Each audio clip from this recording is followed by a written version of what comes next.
Hi, I'm Jari Mänttä-Latvala, team principal of Toyota Gazoo Racing World Rally Team. So now we are here, Central European Rally for the Friday evening. We're waiting cars to come to service. At the behind you can see the screens with the time, and it says car in 8:17. So about 2 hours we will get the car here. In the meantime, the driver has already spoken with the personal engineer and informed if there is problems on the car, what needs to be changed, or if the setup needs to be changed. So then we will of course do those things, and then additional to that we have like a routine procedures that we're gonna change the brakes, we're gonna change the engine oil, we're gonna change the gearbox oil. If the bumpers are damaged, we change the new bumpers. So these kind of things are already like planned, and then if we find some surprises on the car, obviously then we need to fix those.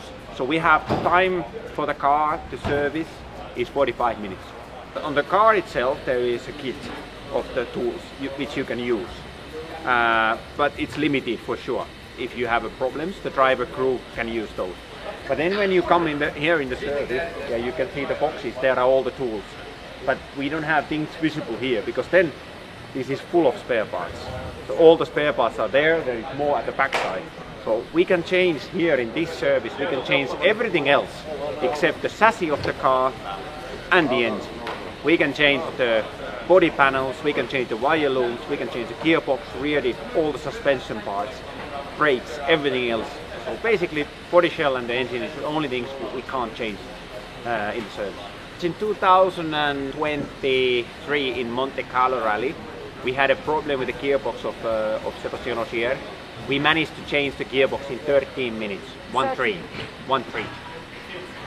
Well, for me personally, when I've been driving myself, it's one of the best things what you can do. But then working with a team principal is a different. It's managing people, and I think the most enjoyable thing is like when you can get the best out from the driver to do his performance. Especially when you see him, he's a bit nervous or he's a bit disappointed or something, but you can motivate him and you can motivate the people to work better. That is something which gives you a lot of pleasure.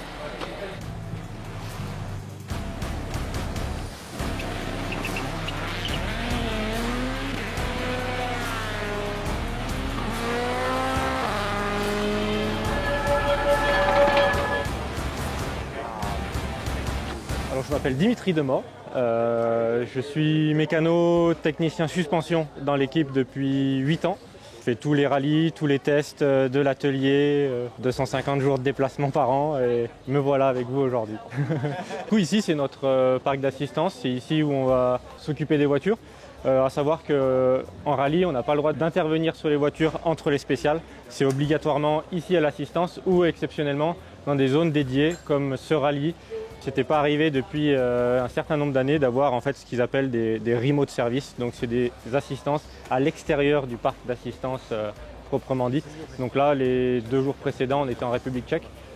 On est juste rentré ce soir pour s'occuper des assistances qui vont avoir lieu ce soir, demain toute la journée et dimanche matin.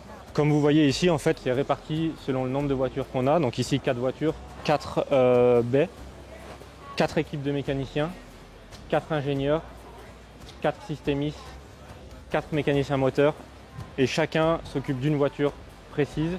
Et après, on a des ingénieurs au-dessus de ça qui vont chapeauter toutes les voitures comme le chef d'orchestre, pour que tout soit coordonné ensemble. Exactement.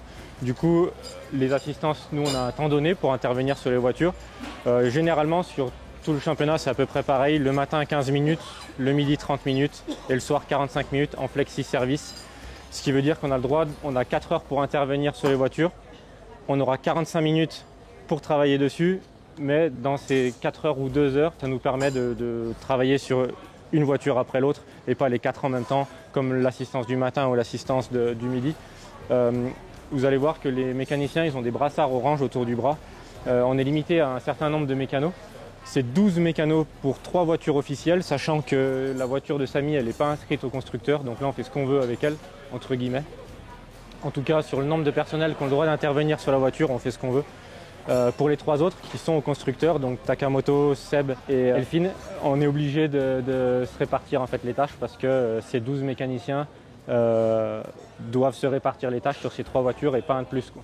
De temps en temps, il y a d'autres intervenants, comme moi par exemple en tant que technicien suspension, des gens de l'hydraulique, de l'électrique qui vont venir un peu sur la voiture, donc on se passe les brassards et chacun intervient à un moment donné sur les voitures. Et bien sûr dans le temps imparti qui est de 45 minutes.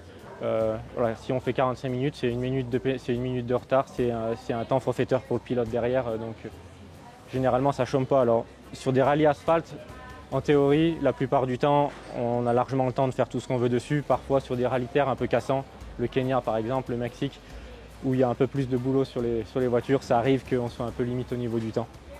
Le câble que vous voyez pendre ici, en fait, c'est un câble que les mécaniciens ils vont connecter à la voiture dès qu'elle rentre, et ça va envoyer toutes les acquisitions de données dans le camion des ingénieurs qui est au fond là-bas. Nous, on n'a pas le droit à la télémétrie, on n'a pas le droit d'avoir les acquisitions de données en direct. Pendant que la voiture elle roule en spécial, ça se fait obligatoirement à l'assistance par ces câbles-là qui vont diffuser les infos sur les ingénieurs. En temps réel, en spécial, les ingés n'ont pas le droit de communiquer avec le pilote, de lui donner des infos en direct de ses temps. Quand la spéciale elle est partie, c'est l'équipage qui fait ce qu'il a à faire et c'est tout. Nous, on voit ce que tout le monde voit, pas plus. D'intervenants pour une équipe comme la nôtre, on a à peu près 80-90 personnes sur site. Au final, tout confondu, alors on ne se rend pas vraiment compte parce qu'en fait, sur les rallyes, il y a beaucoup d'intervenants qui sont en spécial toute la journée, des gens de la météo par exemple.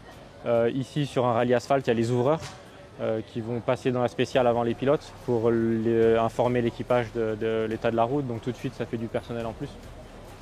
Qui finalement, ces gens-là, ils ne reviennent jamais à l'assistance. Ils sont sans arrêt dans les spéciales, à droite à gauche, pour donner des infos météo aux ingénieurs ici. Parce que la météo, c'est un point clé dans le rallye pour le choix de pneus. Du coup, on a des gens de la météo placés un peu partout à des endroits stratégiques. Ici, on est sur l'emplacement de Delphine Evans.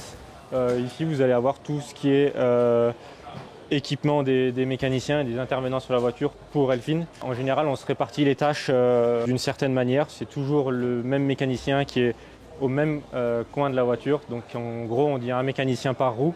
Donc, chaque mécanicien à sa roue s'occupe de ce qu'on appelle le corner en général.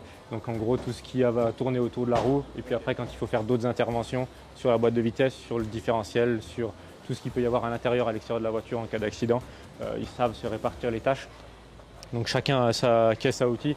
Les caisses à outils, c'est pas simplement une caisse à outils achetée dans le commerce, c'est des outils qui nous permettent d'intervenir sur cette voiture, rien de plus, rien de moins. Sachant que ces voitures-là, elles sont généralement étudiées pour utiliser un minimum d'outils, parce que nous, dans la voiture, derrière, on va laisser de l'outillage pour les pilotes, au cas où il leur arrive quelque chose entre deux spéciales, comme nous, on n'a pas le droit d'intervenir entre deux spéciales. Du coup, le but du jeu, pour réduire un peu le poids, pour avoir le moins de poids possible, c'est que toutes les vis, elles fassent à peu près la même taille, qu'on utilise le minimum d'outils pour s'occuper de la voiture. Donc en fait, là, les caisses à outils, elles sont faites en fonction. Après, on a d'autres outils plus spécifiques dans les camions, mais avec ce que vous voyez là, ils peuvent démonter et remonter 100% de la voiture sans problème. Ils arrivent à faire dans une assistance de 30 minutes, boîte de vitesse, différentiel, les 4 amortisseurs, les 4 triangles, de la carrosserie s'il y a besoin. Quand il y a besoin d'intervenir dessus, en général, il faut s'écarter parce que les pièces, ça va, ça vient. Contrairement à un garage automobile classique, le mécanicien, il va avoir 10 modèles de voitures par jour. Nous, ils voient un modèle de voiture par an. Ils la connaissent par cœur. S'il y a une vis qui tombe par terre, ils savent où elle va. Qui plus est, un règlement, au final, ça dure X années, 4, 5 ans. Donc en fait, ce modèle de voiture-là, ils vont travailler dessus pendant 4 ou 5 ans. Sur la même. Tous les jours. Donc généralement, ils connaissent leur sujet. Donc là, en fait, ils se préparent pour l'assistance et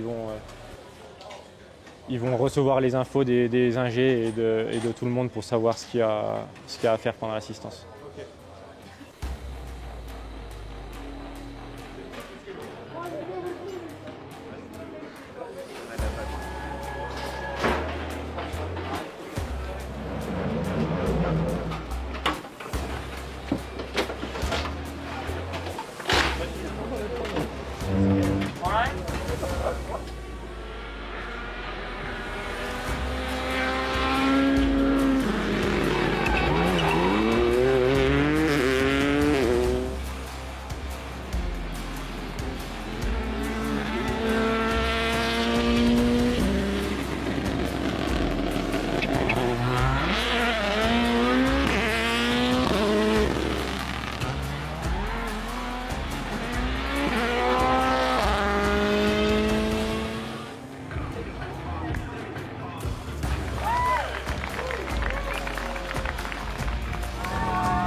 a lot of challenging conditions out there.